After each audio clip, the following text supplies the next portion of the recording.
Enforcement এবং আমি আজকে একটু সচিবালয়ে এখানে এসেও সেটাই ফেস করছি যে ল অ্যান্ড অর্ডার সিচুয়েশনের জন্য আমাদের নারী বিশ্বকাপটা আমাদের বাংলাদেশে ভেন্যু হওয়ার ক্ষেত্রে একটু হুমকির মুখে আছে। তো এই বিষয়ে আমরা আজকে কিছু আলোচনা করেছি বিসিবির সাথে এবং আজকে মন্ত্রণালয়ে এসে সবার সাথে আলোচনা করে আমার ভালো লেগেছে এবং আমার মনে হয় আমরা একসাথে ভালোভাবে কাজ করতে পারবো। তো আমরা তিনটি সিদ্ধান্ত কিংবা প্রসেস যদি বলি তিনটি বিষয় উপর করতে পেরেছি।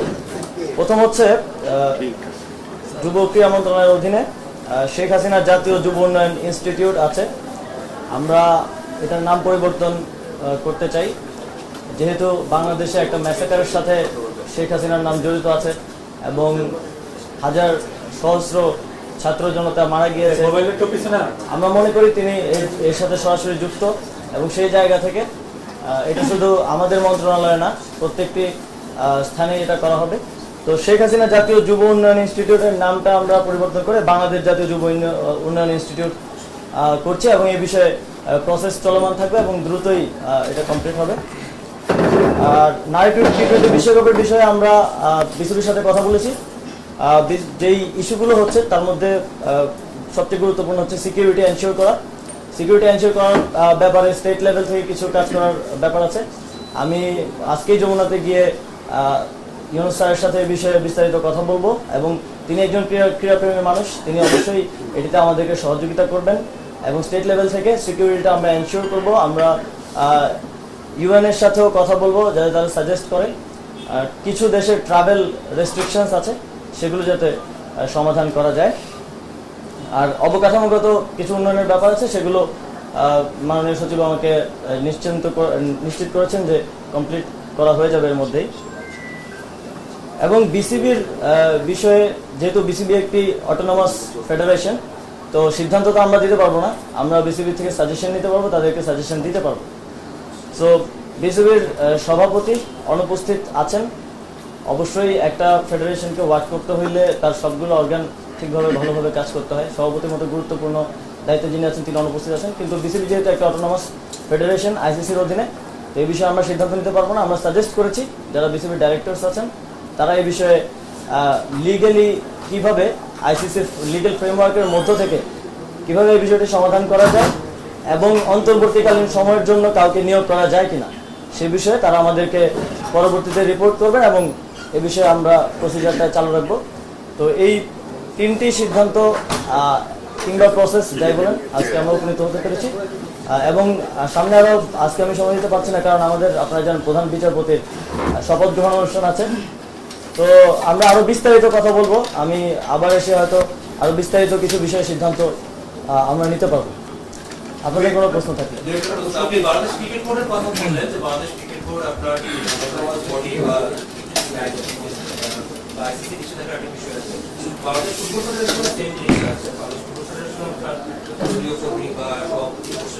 অন্যান্য ক্রীড়া ফেডারেশনও কিন্তু আপনার দলীয় নেতা কর্মী বা অনেকেই ভালোভাবে বড় বড় পোস্টে আছে।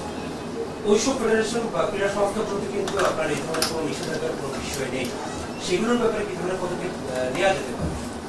আসলে আজকে সময় স্বল্পতার কারণে এবং নারী টি-20 বিশ্বকাপের কারণে বিসিবির সাথে আমরা আলোচনা করার সময় বা সুযোগ পেয়েছি। বাকি ফেডারেশনগুলোর সাথে আমরা পর্যায়ক্রমে আলোচনার ভিত্তিতে এই বিষয়গুলোতে তাদেরকে সাজেশন দেওয়ার থাকলে সাজেশন দেবো এবং অবশ্যই লিগেল ফ্রেমওয়ার্কের ভিত্তিতে কাজগুলো করতে হবে। যেহেতু অটোনমাস প্রত্যেকটা বডি আমাদেরকে প্রসেস ফলো করতে হবে। যে কোনো পরিবর্তনের ক্ষেত্রে পরিবর্তন আমরা অবশ্যই করার জন্য তাদেরকে সাজেস্ট করবো, কিন্তু প্রসেসটা ফলো করাটা জরুরি। যতটুকু জানি আপনি ক্রীড়া প্রেমী একজন মানুষ, শুনেছি আপনি স্পোর্টস সম্পর্কে ভালো খোঁজ খবর রাখেন। জানতে চাই যে বাংলাদেশের স্পোর্টসে যেহেতু আপনি একটা দায়িত্বে আছেন, স্পোর্টসের বাজেট কিরকম, কোন থাকে সেটার ব্যাপারে কি কোনো ধারণা আগে ছিল কিনা বা এখন পেয়েছেন? আসলে স্যার আজকে আসছেন, আমরা কার্যক্রম সম্পর্কে বলেছি, স্যারকে বাজেট সম্পর্কে আমরা বিস্তারিত ধারণা দিব। আপনাদের অবগতির জন্য জানাচ্ছি গত অর্থ বছরে আমাদের 1309 কোটি টাকা বাজেট ছিল, এবার সব যুব এবং ক্রীড়া মিলে 2111 কোটি টাকা, 2211 কোটি টাকা আছে। তার মধ্যে আসলে গত বছরের যে বৃদ্ধি, এই বৃদ্ধিটা আপনারা অনেক মিডিয়ায় বলেছেন যে ক্রীড়া ক্ষেত্রে বেড়েছে, এটা বাড়েনি। 700 কোটি টাকা আসলে আমাদের যুগের একটা আর্ট প্রজেক্ট আছে ওয়ার্ল্ড ব্যাংকের, সেখানে 700 কোটি টাকা আসার পরে এটি বেড়েছে। এছাড়াও যে নর্মাল বৃদ্ধি সেটা 10% নিচেই আছে। আমরা মাননীয় উপদেষ্টা মহোদয়কে বাজেট নিয়ে টোটাল ব্রিফ করব এবং আমাদের বাজেট আরো এক্সপেডাইট করার জন্য পরবর্তীতে বাড়ানোর জন্য ক্রীড়াক্ষেত্রে ভূমিকা রাখা বা সাফল্য পাওয়ার জন্য সেটা ইনশাল্লাহ আমরা চেষ্টা করে যাবো। ধন্যবাদ সবাইকে।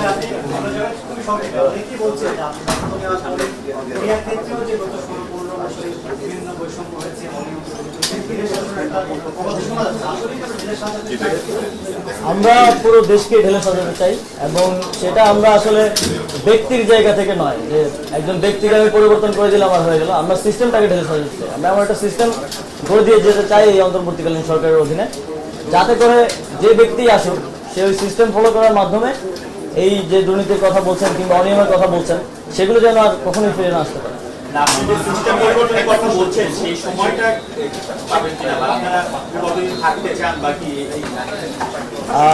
থাকতে চাওয়ার বিষয় নেই এখানে।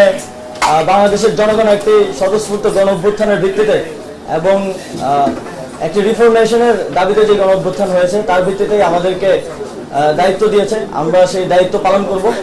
আমরা যতদিন দরকার ততদিনই থাকবো এই দায়িত্ব পালন করার জন্য। আমাদের যারা আছেন আমাদের অন্তর্বর্তীকালীন সরকারে কারোরই আসলে ক্ষমতা ধরে রাখার বা ক্ষমতায় থাকার অভিলাষটা নেই। আপনারা দেখতে পারেন সেখানে শিক্ষক আছেন, মানবাধিকার কর্মী আছেন, আমরা ছাত্ররা আছি।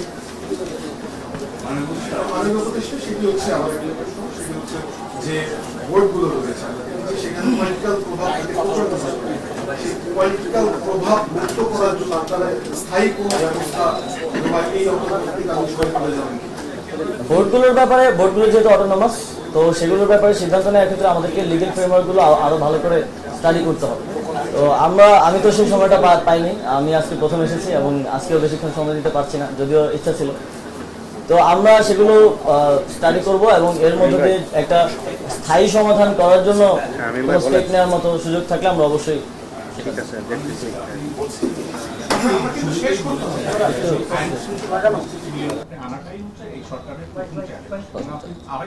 আরেকবার বলেছেন যে কোনো ব্যক্তি পরিবর্তন নয়, কিন্তু যদি তাই হয় তাহলে আমরা দেখতে পাচ্ছি যে সম্প্রতি ঢাকা শহরের বেশ কয়েকটি কলেজ এবং শিক্ষা প্রতিষ্ঠানের প্রিন্সিপালদের কাছ থেকে, হেডমাস্টারদের কাছ থেকে জোরপূর্বক রিজাইন লেটার লিখে নিয়ে নতুন বিকল্প আরেকজনকে বসানো হচ্ছে। আসলে এই কর্মকাণ্ডে আপনাদের সায় আছে কিনা? যদি না থাকে, আপনি বলেছেন যে আপনি চিফ সঙ্গে কথা বলবেন, এটি শিক্ষা মন্ত্রণালয়ের আওতাভুক্ত, সেহেতু আমি আপনার নলেজে দিলাম এই কারণে যেন আপনি যেন সেই বিষয়টি ওনার কান পর্যন্ত নেন যে এই ঘটনাগুলো ঘটছে। সম্প্রতি ঢাকা সিটি কলেজে এই ঘটনাটি ঘটেছে। দেখুন, এই বিষয়গুলোতে যারা অপরাধী ছিলেন বিভিন্ন বিশ্ববিদ্যালয়ের কিংবা কলেজের দায়িত্বশীল যাদের দায় আছে অনেকগুলো ঘটনায় আন্দোলন চলমান সময়, তো সেই জন্য ক্ষোভের জায়গা থেকে অনেকে হয়তো করছেন, আবার অনেকে হয়তো কোনো স্বার্থের জায়গা থেকে হয়তো করছেন। আমরা সবার প্রতি আমাদের সাজেশন থাকবে অবশ্যই আইনগতভাবে যাতে সেটা করা হয় এবং প্রসেস ফলো করা হয়। আমাদেরকে অবশ্যই প্রসেস ফলো করতে হবে। যদি প্রসেস ফলো না করা হয় তাহলে এটা একটা কেওস সিচুয়েশনের দিকে চলে যাবে। আমি আজকের জন্য শেষ করতে চাই। ধন্যবাদ সকলকে।